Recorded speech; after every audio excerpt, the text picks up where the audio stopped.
You're listening to Trailblazers.fm, an interview-styled podcast that delves deep into bold conversations with successful Black entrepreneurs and leaders. Join us weekly to learn actionable strategies, valuable tactics, and innovative tools that you can put to use immediately on your journey to blazing your trail. And now, here's your host, my husband, Stephen A. Hart.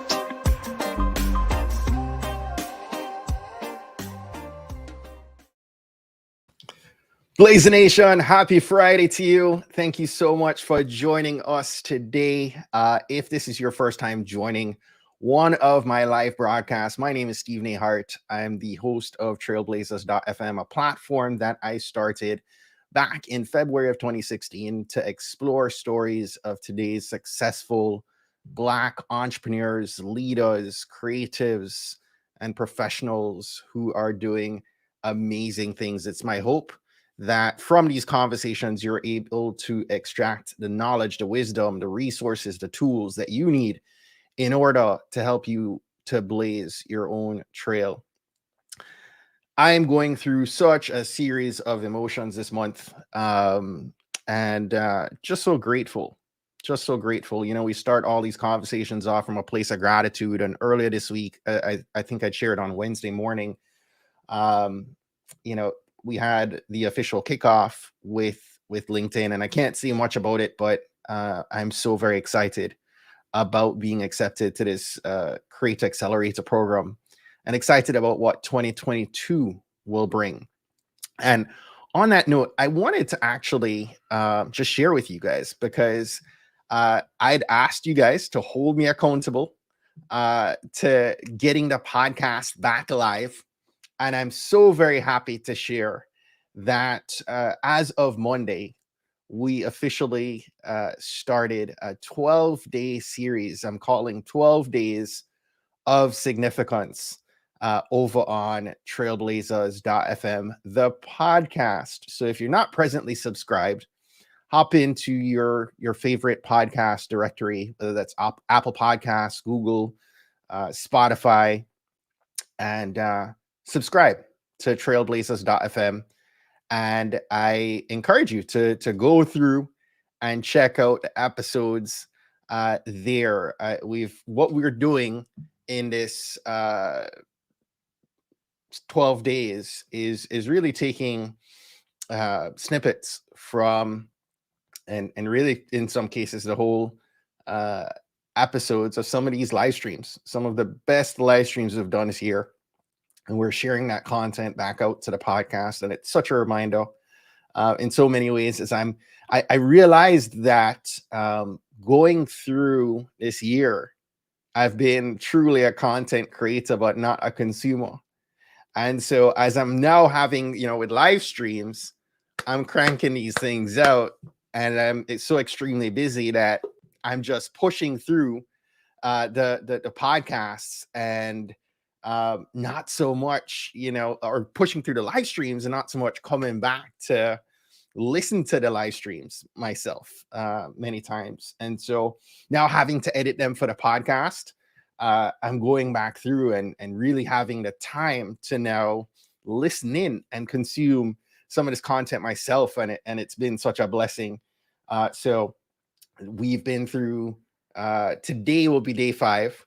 And literally, I'm cutting these things each day. So hope that you're receiving it. You know, I wear my over under apparel. You can check that out over at stephenahart.com/merch. I often wear progress over perfection. And let me tell you, I'm living out my own medicine right now with progress over perfection, because I am determined to get these episodes up. I don't yet have our podcast editor back on board, having not done the podcast in a year. We had to pause, and in this season I said, you know what, I'm going to do the 12 days of significance, and I'm just going to work on progress over perfection. I'm letting go of that. So let me know what your thoughts are so far on the podcast episodes. If you've had a chance I know a couple of you. Good morning to Annette. I see you have joined the conversation. Patrick, I see you're here. Ralston, I see you're here. Thank you so much for hopping in the room. If this is your first time hopping in the room, I would love to invite you right now to hit the follow or subscribe if you're watching this over on YouTube. If you're with me here on LinkedIn, click on that follow to make sure you get all the content that we have. And be sure that you're following us because we have some gems every Monday, Wednesday, Friday after 8 in the morning. And so without further delay, I am joined today by an amazing trailblazer who I'm just going to welcome into the room right now. Let's see here. Good morning. Good morning. How are you, Abeni? I am well. How are you, Stephen? I am doing great. It's so awesome to connect with you. Blazer Nation, we start every conversation off from a place of gratitude. And so, Abeni, I want to invite you to share with our community an unexpected blessing that you're most grateful for in your life right now. Oh my goodness. So my 18-year-old has moved across the country to go to college, and which has been her North Star. And of course, I'm in Atlanta, and I got a call late last night telling me that she is able to come home early. And so the blessing is that I really thought that I might not see her again. And for so the holiday. I don't know if I can compete with the sun and the beach and her North Star. And so I'm incredibly, giddy by the fact of her, wanting to be home. And it might be silly, but yeah, that's probably that's a blessing. I'm like, my kid likes me. Yeah. She loves you and she likes you. She has to love you, but now you know she likes you too. Yes. I love that. Listen, Blazer Nation, there are many people that I connect with on the podcast and on these live streams who come to us by way of other connections, and so this is the first time we're meeting. Yeah. Which is exciting, and we get to do that over live stream. I welcome you in. I affectionately call our community our Blazer Nation community. So, you'll see a comments tab off on the right side of your screen. Feel free to check out the comments coming in as we get through our conversation today. But tell us a little bit about you and your background. We're going to talk about dry powder and chromatic black in a second, but tell us a little bit more about you. Well, thank you. So my name is Abeni Bloodworth. My name is, it's West African. It means an answered prayer. And the story is that my father was praying for a girl while everybody else was praying for a boy. And so I grew up in Atlanta. I'm the oldest of three. My father's a master carpenter. My mother was an artist. So I think it explains my kind of particular perspective in the world. Yeah. Great childhood, books, outdoors, climbing trees.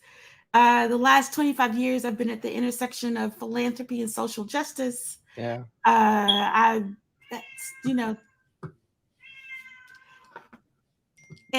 you're good with the cat. Girl, we're used to everything happening at home, so you're good. Thank you. He's a cat that thinks he's a dog. So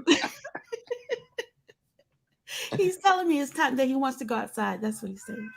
Yeah. I've been started my career as a community organizer. Worked in a community organization that was serving African American community, the first community settled after Reconstruction by freed slaves. helping kids to do their homework, make sure they had food, supporting, parents, taking people on field trips, and at some point realized that the programs and the projects that I was most passionate about were the ones that were the least funded. Um, and so wanting to learn how to raise capital. And so it took me on a path of just trying to understand the flow of capital in this country. And so I've, raised money for Habitat for Humanity International, NFL charities, work with them to support youth education towns across the country. Would work really, really hard, then take a break. I've lived a year on the Big Island in Hawaii, working with Hawaiians on land rights. I lived a year in Honduras on a mountain that didn't have a name next to a forest that I called the Forbidden Forest. Learned about the Garifuna, really then began to understand my kind of privilege of being a Black woman in this world. I think which has made me maybe a better story, just being able to be outside this country and have a different perspective. I was the chief development officer for the NAACP. Wow. There's so much. It has been so much. And about 2 years ago, of course, after in the midst of, Trump Nation, really thought about what I wanted to do and be, and realized that my childhood passion around storytelling was what I wanted to do for the next half of my life, which has informed Chromatic Black. And so, so that's it. So I've tried to live fully so that when I'm an old lady, I have good stories to tell. Aging is mandatory, growing old is optional, girl. You sound like youth will follow you for all time, which is amazing.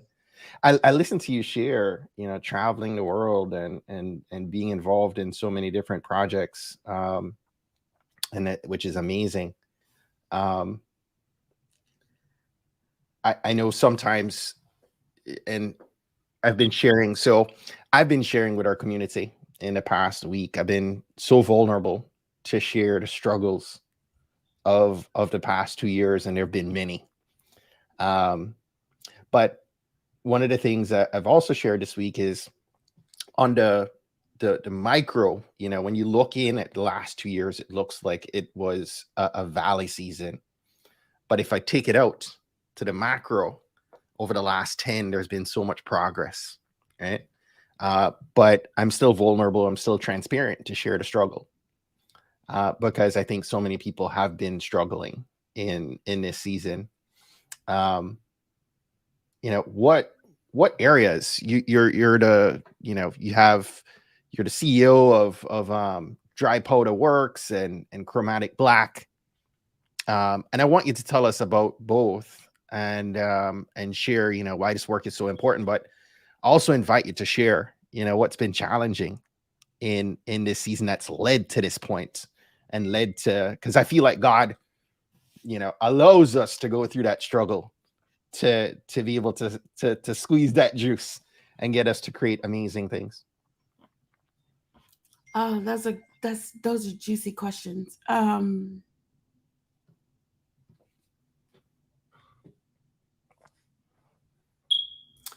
So the pandemic has like unveiled a lot of existential questions. And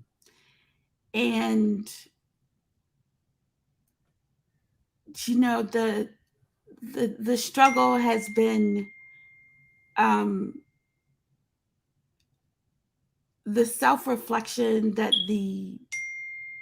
the health of the team is a reflection of who I am. And so, and for me, you know, I'm always I'm processing through like a lens of white supremacy, and sometimes it's a question of about what's happening outside. And so the struggle has been, as a person who's grown up in this country, been socialized within this milk, this milk. How does it show up in? What are the ways I need to eradicate the poison from me? So let me pause you there for a second, because I grew up in Jamaica. And I lived in Jamaica for the first 16 years of my life. I'm 44. I've been here for, 20 years. In Jamaica, I think we have much more of a class issue than a race issue. Not to say race isn't a challenge, but I never saw the challenges of race like I've seen them living in the US. You touch on having spent time overseas. Was that a part of, not to say that growing up here in the States, you experience racism, you're aware of the challenges with race, but was it amplified when you left and came back?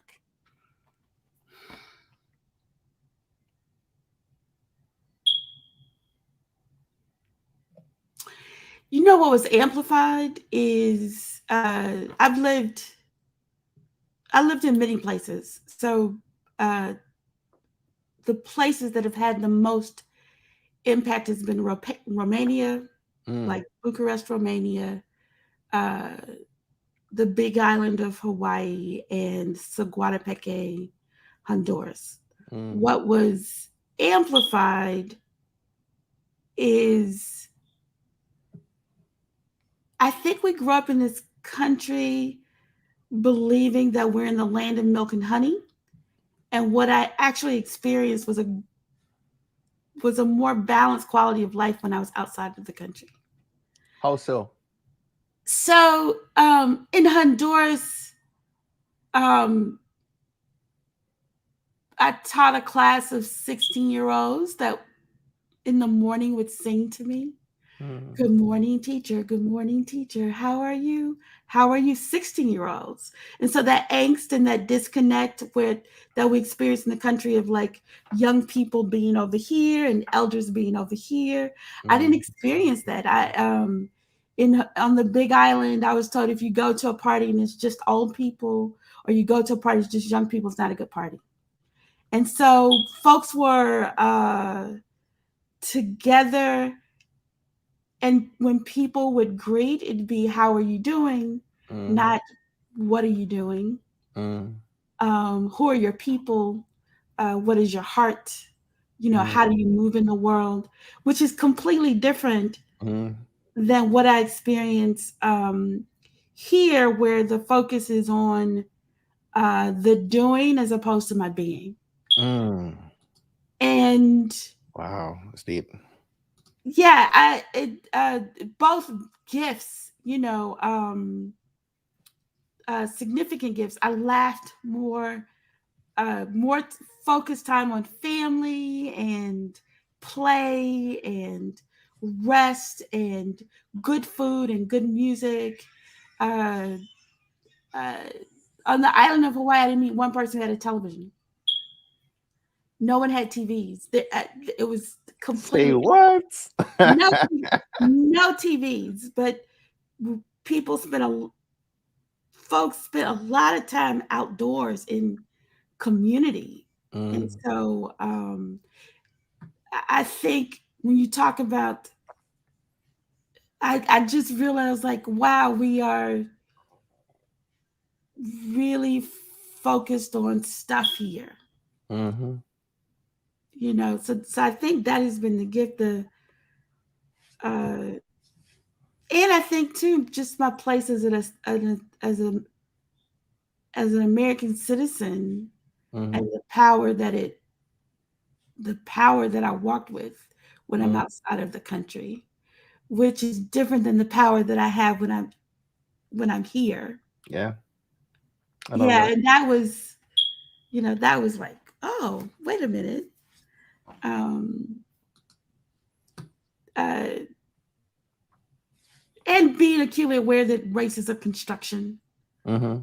It's that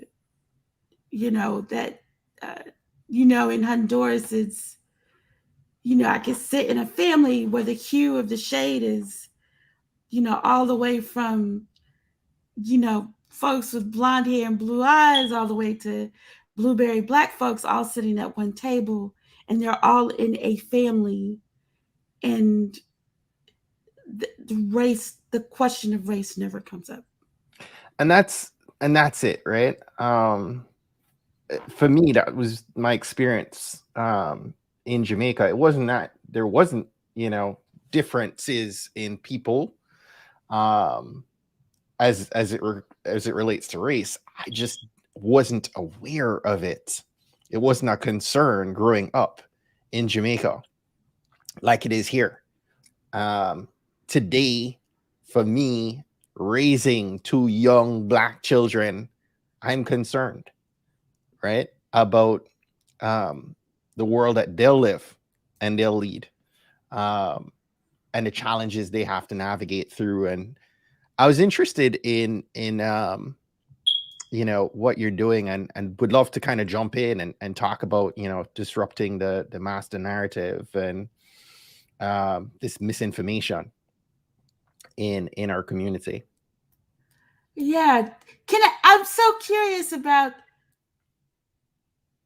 as a person who grew up outside of the country and now raising boys, and being aware,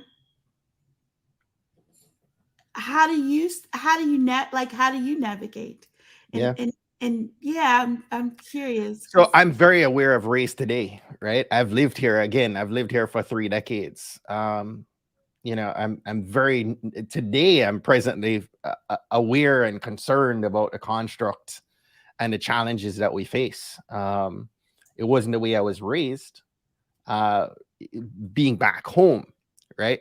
But I feel uh, angst and tension in the season, especially uh, every time that I'm in a car and a cop rolls behind me. And I have my kids in the car. By the way, I have an 11-year-old daughter and a 7-year-old son. And we live in the suburbs of Maryland.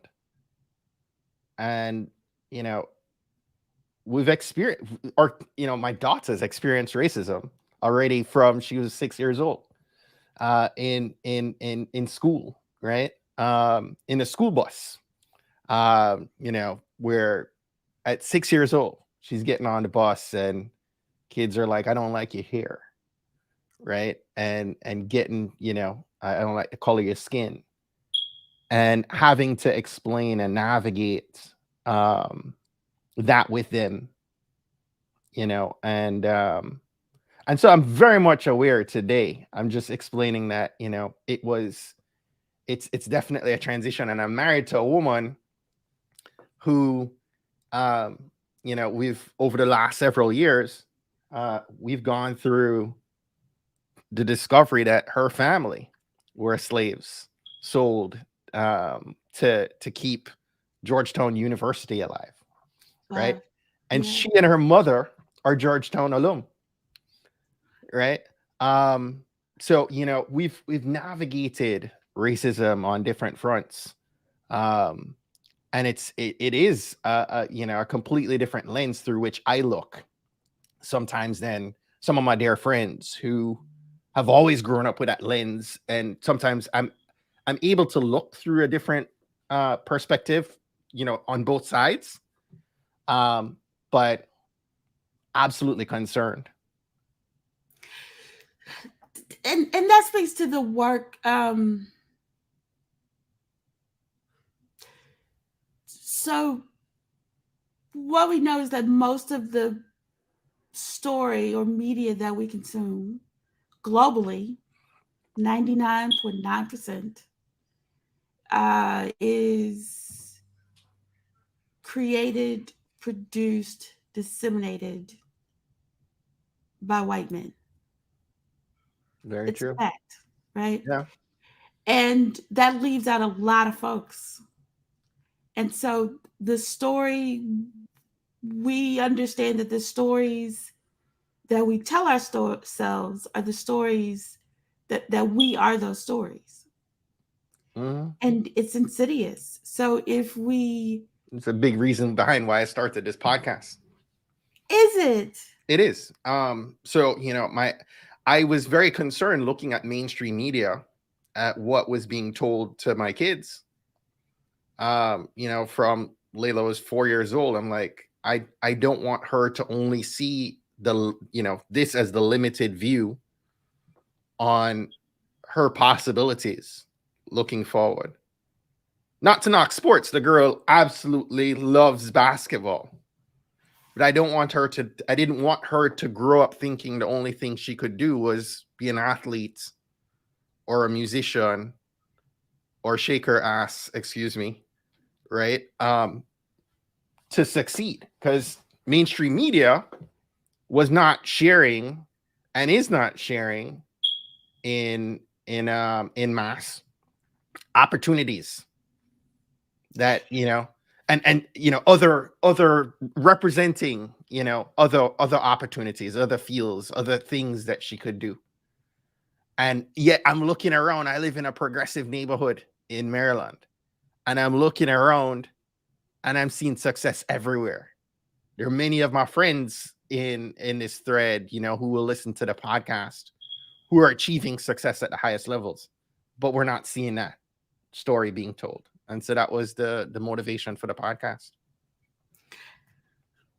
We deconstructed it and we're like, we are obsessed with race at Chromatic Black. We're obsessed with.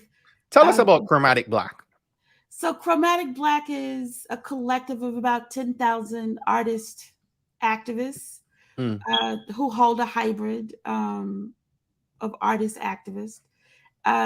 When you say artists, 34 disciplines: filmmakers, visual artists, photographers, dancers, paper makers, animators. It's 34 disciplines. The community is mostly made up of filmmakers, about 3,000 Black folks. Chromatic Black is a color theory. It essentially says that at the deepest shade of every color is Black. We love that as a name because it speaks to the nuance and the complexity of Black folks. When we consume media, it's usually a particular archetype of Black folks that we get. We've deconstructed that as performative Blackness. It's not even authentic Blackness. So we're consuming a construction of white men of who we are. And there are many examples, before us, folks have wrote about it. And so our vision is to reclaim story as a public common, which means like your podcast is an example of a creator, essentially an artist, a creator, curating content from the perspective of authenticity and being able to distribute that perspective into the public common. Yeah. We need more of that. So we are committed to not only capturing our stories, but helping our folks, which we care about, make meaning of it. Yeah. Right. And so and so we call ourselves narrative strategists. So the meaning of story, but and then once we make meaning, how do we live into a future? And so how do we live in the legacy? live into the legacy. And so we're dreaming into the future, and what does that Uh-huh. mean in the absence of white gaze? Mm, Right. So much of what we're doing, and I grew up in Atlanta, I grew up in Georgia. I am Southern born. Uh, we talk about what are our first stories. So what is the first stories that you heard, that you remember? mm-hmm.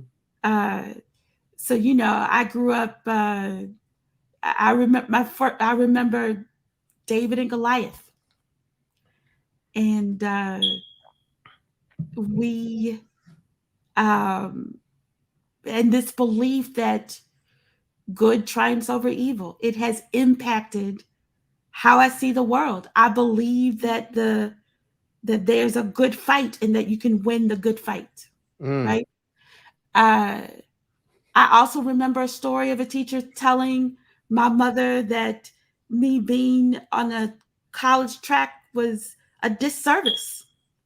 And my mother shows up, as many Black mothers, and she championed, uh, and so there was a counter narrative to that story. And I happened to be one of those little Black kids that integrated an all white space. Um, I got a great education, but the story of that is that the school that is in my neighborhood with my Black teachers was not good enough. And so it mm, plants a seed of, uh, uh, inferiority, right? yeah, And so, which is destructive. And so the it work is. that we're doing is recognizing that white supremacy manifests in many different ways. Mm, So it's anti-Blackness, it's romanticized violence, it's uh, uh, you know, uh, imperialism. You talk about growing up in Jamaica, and I'd say it's the colonization. It just has a different face. yeah. And so and it's not about a person, it's about systems. Yep. And how do we use narrative and story to disband these systems of structural inequity? and Mm, and that's the work, and it's good work and it's fun work. um and working with creatives, what we found is that creatives often have a way of seeing the world and being able to envision, in spite of the pragmatic. yes. And I think what we need for this world is folks that can dream beyond the material reality, right? Mm. That's our work. Abeni, we are beyond time, but I am so interested in. I need to have you back on the podcast, and on the live stream. We will definitely need to schedule a part 2 of this, Absolutely. because there's so much more I feel like you could unpack, and that we need to. Um, let's do this. Let's schedule a part 2 of this. Let's do this though. I'll still have you wrap up, where we always do. Uh, are there any books that you've read or that you're reading? First off, are you a physical book reader, or are you an audiobook I, consumer? I'm a physical book reader. You are. Yes, I Are there am. any books that you've read or reading that you think we should add to our queue? I'm by the way, I'm getting into the holiday season, and my dear friend Sean Dove, who's a big part of this platform, he authored this book, I Too Am America, on loving and leading Black men and boys. I It's love authored it. by Sean Dove and Nick Childs. I will be consuming all the pages of this book this holiday season. And so encourage everybody to hop on Amazon, or definitely hop on dovesource.com/books and give that extra coin to Sean, instead of Amazon. But I Too Am America, on loving and leading Black men and boys, is a book that I would recommend to our community. I wish I had my physical book, but I learned last night. So Nick Childs, fun fact, his wife and I were college roommates at Spelman. Really? How about that? And but I learned last night that Malidoma Somé passed. Mm. And he wrote a book called Of Water and Spirit. And so he was from Burkina Faso. He's a medicine man, but scholar. I think you'd really appreciate him, Stephen. He did a lot of work in the men's movement. He's an elder, but he passed. His work has been really transformative in my own life. Mm. But I would offer a Malidoma Somé of Water and Spirit. Mm. So, but thank you. But this is how relationshiping happens. It takes us a minute. But so Blaze Nation is in agreement with me. We need a part 2. Maybe we get you to come on and help us open up 2022. Love it. In early January. I'm about to take a break here. We have one more episode next Friday, and then I'm taking 2 weeks off from work and podcasting and live streaming and committing some time to the Queen and to the Crumb Snatchers for 2 weeks.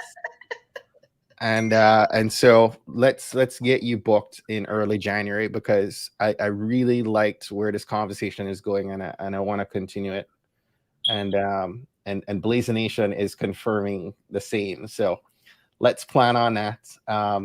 Thank you so much for taking some time. One last thing before I let you go. What's one action that our Blaze Nation coming away from this conversation? What's one action they can take that's going to help them to blaze their trail?